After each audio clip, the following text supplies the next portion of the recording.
This is lesson section 2.2 in our textbook. We're going to be solving other types of equations. So today we're going to concentrate on absolute value and radical equations and equations using nth roots. So instead of square roots, we're going to use third roots, fourth roots, that kind of thing. And we're also going to solve equations that end up looking like quadratics. First I want to start off with this review question. It says, when is the absolute value of x minus 4 rewritten as x minus 4, and when is the absolute value of x minus 4 written as the opposite of x minus 4? So remember that when x minus 4 is the inside, so if x minus 4 is positive, then you do nothing and it's left as x minus 4. When the inside, x minus 4, is negative though, then we would rewrite this as the opposite of x minus 4. So that's going to help me when I solve some of these absolute value equations. So the first one I have is a pretty basic one. You've got your two cases here. Either 5x minus 3 is positive, we do nothing and we leave it, or 5x minus 3 is negative and we take the opposite of that. So here are your two cases. You're going to get two different solutions here. X is going to equal 3 here. I distribute, subtract, and then divide, and I get two unique solutions. Okay? Alright, so in this next problem here, it's the same idea as problem number 1. It does look a little bit more complex though, because on the other side you still have absolute value. So let's just think about what this means. Basically, you've only got two cases. Either both of these quantities are equal to each other, right? X squared plus 5x could equal 3x plus 16, kind of like, let's say I put the number 4 inside absolute value. Well, the absolute value of 4 is equivalent to the absolute value of 4, right? These two quantities must be equal. But there's another case. The absolute value of 4 is also equivalent to the absolute value of negative 4. In other words, 4 and negative 4 are opposites. So that's the other equation that I can set up here. The other case is that x squared plus 5x is equal to the opposite of 3x plus 16. So these are the two different equations that I'm going to solve. Solving here, x squared plus 2x minus 16 equals 0. I have a quadratic that is not factorable, so I would use the quadratic formula here. On the second example, I believe this one is going to be a little bit easier because it is factorable. So we end up with x squared plus 8x plus 16 equaling 0. So we have x plus 4 squared equaling 0, so we get x equaling negative 4 here. Now on the other part, I'm going to quickly do quadratic formula. Okay, so I put it into the quadratic formula, and I'm just going to simplify this really quick. So I get negative 2 plus or minus the square root of 2 root 17 over 2, which is going to simplify into negative 1 plus or minus root 17. So I actually have three distinct solutions here, negative 4 and negative 1 plus or minus the root 17. Okay, and then the last question on here, it's actually not a typo. It's supposed to look just like number 1, but I just want to make sure that you're looking at a problem before you just go ahead and solve it, because a lot of students will have a tendency just to set this up, there are two cases, and then they go ahead and solve. But if you look at this, we have the absolute value of something equaling a negative value on the other side. Remember, this side is always going to be greater than 0, right? It's greater than or equal to 0 after we take the absolute value of something. So this can never be equal to a negative number, so this is going to have no solution. So just be careful on stuff like that. Look at the original problem before you just go ahead and solve. Alright, this next section is about using nth roots. So nth roots meaning like a square root would be, to the second root, I guess. So something to the third root, fourth root, that kind of thing. That's what we call an nth root. I'm going to talk about here the rules when you have an nth root as well. But first we're going to solve some problems. So in this very first example, to get the x by itself, all I have to do on both sides is take the fourth root. Now when I take the fourth root, I'm left with x minus 1 equaling positive or negative the fourth root of 7. Okay, so there are two unique solutions here. After I add the 1 over, I get two unique solutions. Okay, now in this next example here, if I try to take the fourth root of both sides, I end up with x minus 1 equaling the fourth root of negative 7. Now this is not possible. There are no reals that will allow me to solve this equation here, because this is not possible. I can't take the fourth root of a negative number. Well, it's not going to produce a real solution. So there's basically three different possibilities when you have an even root. So the even root here, right, we're taking it to the fourth root. Either you're going to get two answers, like we did in the first example. You could get no real answers, no real solutions, like we did in the second example. And then there's one case where you're going to get just one answer, and that would be only if inside the radical, so let's say I replace this here with a 0, so it would be plus or minus the fourth root of 0. Well, this is just 1 plus or minus 0, which is why I get only one solution, only if underneath the radical is the value 0. So most likely, though, you're either going to end up with two solutions or no solutions if you are taking the nth root of a negative number. Alright, last question here, the nth root. This time, of course, you want to isolate x minus 1 first, so let's divide out the 3 first. So we have x minus 1 to the fifth power equaling negative 16. Now over here in number 3, when we took the fourth root, we got no solution here. But when we take the fifth root, this is possible to take the fifth root of a negative number, because you can multiply a negative to get it. If you take a negative to an odd power, you're going to get a negative. So this is possible, and we end up with x minus 1 equaling the fifth root of negative 16. So notice this one doesn't have positive or negative, right? There's not two unique solutions here. There's only going to be one unique solution, and that would be 1 plus the fifth root of negative 16. So if n is odd, so coming back to these rules here, if n is odd, you only have one solution, always. If n is even, then you have possibly two answers, one or none. So there is a difference when you have an even or an odd root. Okay, this next section is on radical equations. Now I purposely picked like a really difficult example, so they're not always going to be this tough, but I just wanted to go through one example and then show you when it gets to be kind of crazy what it's going to look like. So this first example here, the only example here on radical equations, you always want to isolate your radical and then you square both sides. If you end up with another radical, then you just keep repeating that process. So you're always isolating a radical and squaring both sides. So what I would do is actually move that negative radical over to the other side, because it's easy to get a positive then. So I have 2y minus 3 plus root 3y minus 2 equaling root 3y plus 3. So I've isolated a radical right here. Now I'm going to square both sides, because I know when I square that, that radical is going to drop, leaving me with just the inside, 3y plus 3. Now on the other side, I do want to FOIL this, but there is a shortcut for foiling this. So let me take you over here real quick. So if I had x plus y squared, to FOIL this quickly, I know that all I have to do is take the first term, x squared, take the last term, square that as well. The middle term is going to be found by multiplying these two terms together and doubling it. So that would give me 2xy. That would be my middle term here. So I'm just going to apply that concept over here. So I'm going to square the first term, which means the radical is going to drop here. I'm going to square the last term. The radical drops there as well. And then for the inside, the middle term here, I want to multiply these two and double it. So I'm going to have a 2 out in front of a radical, and inside that radical is going to be the product of 2y minus 3 and 3y minus 2. So I'm kind of running out of room. Sorry about that. Okay, I don't need to multiply that out quite yet. I'm just going to leave that in the radical. You can if you want, but I'm just going to leave it right there for right now, because since I have another radical, my goal is now to repeat the process, isolate this radical, and then do it all over again. So that's what I'm going to do. I'm going to now move these terms over to the other side. So when I do that, I'm left with 2 times the radical 2y minus 3 times 3y minus 2 equaling, since these cancel, moving that to the other side, negative 2y plus 8. Okay. At this point, you have got two options. You can just go ahead and square everything now. Since when you square this, all you would have to do is make sure you square that 2 out in front. You can do that pretty easily. Or instead, you could also divide out the 2 first. And I would recommend doing that here, just because these two are both divisible by 2, so you're not going to end up with a fraction here. If that had been like a 3y plus 8, you wouldn't want to divide that by 2, because you're going to end up with a fraction. So I'm going to go ahead and divide up that 2 here.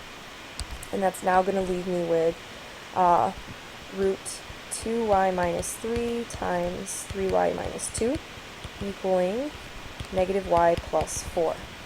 Okay, now I'm going to, since I have it isolated, I'm just going to go ahead and square. So now I square both sides. And now that radical all of a sudden drops, and I should be left with no more radicals. So on the right side I get y squared minus 8y plus 16. Okay, now this is a pretty easy quadratic. So now we're going to just solve this quadratic. Now I do need to make sure I FOIL this left-hand side. So I end up with 6y squared minus 4y minus 9y plus 6 equaling y squared minus 8y plus 16. And now, since it's just a quadratic, I'm going to move everything over and get 0 on one side. So I'm left with 5y squared minus 5y minus 10 equaling 0. And now I'm going to factor. So I can pull out a 5. And this is still factorable, so let's go ahead and factor this. I'm going to factor into y minus 2 and y plus 1. So I get two solutions here, y equals 2, y equals negative 1. The only thing now with radical equations is we have to make sure, because we're squaring something, we're introducing extraneous solutions into our problem solving here. So we have to check to make sure that these actually work within your original equation. Okay, so real quickly I'm going to check. So let's say we check y equals 2. Once I plug y equals 2 into that first radical, I get 4 minus 3, so root 1 minus square root of 3 times 2, 6 plus 3, 9. And then the last one, 6 minus 2, so root 4. Does that in fact equal 0? So 1 minus 3 plus 2, this checks off, right? So y equals 2 is a solution. Now when we check y equals 1, negative 1, right away I actually get, when I substitute that into the first radical here, I get negative 2 minus 3, so I get root negative 5. So obviously this is not possible. So this has an extraneous solution at y equals negative 1. So our final answer here is only y equals 2. So you always want to double check your solutions when you do a radical equation, because you're introducing a new extraneous solution when you square both sides. Okay, so probably the most difficult types of equations that you're going to see are the ones where they're quadratic type equations. So luckily there's kind of a little trick for you to recognize when you have something that can be transformed into quadratic. So what you're going to see in each of these problems, 7 through 11 here, is that one of the exponents in the equation is double the other, okay? And you're also always going to have a constant term. So if you look, you've got one constant here, or an exponent here, and this one's double, and then we have a constant. You've got an exponent here, this is double that exponent, a constant. You have an exponent here, this is double that exponent, and then a constant. Same thing here. 4/5 times 2 is 8/5, and a constant. So all of these I can use a method of substitution in order to turn this into a quadratic. So what you're going to do is take the term that has not been doubled. So what you're going to do is say, like, let's let t equal x squared. Now I can substitute back in, so this is simple substitution. I can now substitute this, t in for x squared. So in other words, x to the 4th now becomes t squared, and x squared now becomes just t. So I have t squared minus t equaling 12, and then I go ahead and I factor this quadratic. So I just turn something that's more complex, right, into a quadratic equation right here. So I have t minus 4, t plus 3 equaling 0. I get t equals 4, and t equals negative 3. Now at this point, you need to substitute back in. Remember, we just made t equal x squared. So I'm going to use this, and by substitution, plug that back in here to get x squared equals 4, and x squared equals negative 3. So I actually have two solutions here now, because x can equal positive or negative 2. And if I try to solve this and I take the square root here, I don't get real answers for this. So my only solution here is going to be positive and negative 2. Again, because when you take the square root, you end up with a negative number in the radical. Not okay. Alright, so in number 9, we're going to let t equal x squared again, because this is the term that hasn't been doubled, so this is the exponent that hasn't been doubled. And we're just going to rewrite. So if t is equal to x squared, then x to the fourth is the same as, t squared. And negative 8x squared is the same as negative 8t. Now in this case, this is not factorable, so I'm going to use the quadratic formula here. So I get, let me pause this real quick. Okay, so I just want to save you guys a little bit of time here, so I just worked out the quadratic a little bit, quadratic formula here. I'm going to simplify this even further now, so this is going to become 4 root 2 over 2, and I end up with t equaling 4 plus or minus 2 root 2. Okay, now remember we substituted this here, right? We said x squared is equal to t, so now I'm going to substitute t back in there and say, let's let that equal x squared now. So x squared equals 4 plus or minus 2 root 2. If I want to solve for x, I have to square root both sides. So I end up with x equaling positive or negative root 4 plus or minus 2 root 2. If you look inside here, there's actually 4 unique solutions here. So if you were to write them all out, you have positive 4 plus 2 root 2. Then you have negative radical 4 plus 2 root 2. You also have positive 4 minus 2 root 2. And you have negative 4 minus radical 2 root 2. So 4 unique solutions here. This one's a pretty unique problem. So just to shorten up the time on this video here, if you want to pause it at this point and then try 10 and 11, check with the key. If you don't understand why you get solutions that you do in 10 and 11, then go ahead and play this whole thing back, okay? So I'm going to go ahead now and solve number 10. So I'm going to let x to the 4/5 equal t, okay? So now I can rewrite this as 3t squared minus 5t minus 12 equaling 0. Now this is factorable, so I'm going to split the middle term here. So I have 3t squared minus 9t plus 4t minus 12 equaling 0. Take out of 3t, I'm left with t minus 3. Take out of 4, and I'm left with t minus 3. These are the same. This is good. I keep going. So I have 3t plus 4 and t minus 3 equaling 0. So I get a solution here of t equaling negative 4/3. Solution here of t equaling 3. Okay, so remember we let x to the 4/5 equal t. So I'm going to substitute that back in now. X to the 4/5 equaling negative 4/3 and x to the 4/5 equaling 3. Now you guys have done this in last year in Honors Advanced Algebra. You guys would have tried to solve this exponential equation here by using a reciprocal power. So that's what I'm going to do here too. I'm going to rewrite or take on both sides here. I'm going to raise that to the 5/4 power. So I raise it to a reciprocal power on both sides. So I'm going to do that over here and just show the work. So I actually want to look at the first case here when we're solving. Since we raise this to the reciprocal power, this is just x on this side, and then we have negative 4/3 raised to the 5/4 power. Now I want to rewrite this. I'm going to rewrite this using a radical, and I'm going to say that this is equivalent to the 4th root of negative 4/3 to the 5th power. So the inside of this radical is negative, right? Negative 4/3 raised to the 5th power is going to result in a negative number. So I have the 4th root of a negative. We just talked about that earlier. This does not have real solutions. So there are no real solutions here when x is supposed to equal this amount here. Now, on the other hand, when we solve over here, I get x equaling 3 to the 5/4 power, which does have a unique solution.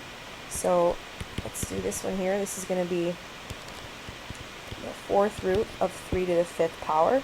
This is a positive number on the inside, so I do get 2 different unique solutions here. There are 2 values here, positive and negative, 4th root of 3 to the 5th power. Alright, let's work on the next one. In problem number 11, let's let t equal x to the negative first. So let's rewrite that as 6t squared minus t minus 2 equaling 0. This is also factorable, so 6t squared minus 4t plus 3t minus 2 should equal 0. And factor out of 2t, we're left with 3t minus 2. plus 1 times 3t minus 2.